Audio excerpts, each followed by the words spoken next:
Man held, आदमी को गिरफ़्तार किया गया।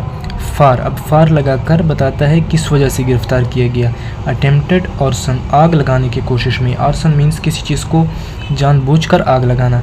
ऑन, अब ऑन प्रीपोजिशन बताता है कि आग लगाने की कोशिश कहाँ हुई है। ऑन लेनिन्स टॉम्ब, लेनिन्स के मकबरे पर।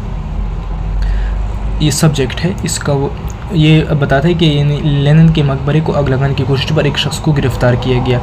मैन अब सब्जेक्ट है, इसका वर्ब हेल्ड है। फार प्रीपोजिशन है, इसका ऑब्जेक्ट आर्सन है। ये एक पैसिव वॉइस का सेंटेंस है, यहाँ पे वाज आना चाहिए, वाज हेल्ड। और हेल्ड जो है ये होल्ड का थर्ड फॉर्म है, ठीक है। अटेम्प्टेड जो है ये एडजेक्टिव है, और लेनिन्स जो है ये पॉजिटिव नाउन है। पॉजिटिव नाउन मतलब यानी कोई चीज़ किसी की है, ये बताने के लिए पॉजिटिव नाउन यूज़ होता है। इंग्लिश में पॉजिटिव नाउन बनाने के लिए हम आमतौर पर नाउन के आखिर में एपोस्ट्रॉफी एस का इजाफा करते हैं, ठीक है। ये एपोस्ट्रॉफी एस, ठीक है, इससे फिर ये लगाकर तो फिर वो पॉजिटिव नाउन बन जाता है, ठीक है। और ये टॉम भी नाउन है।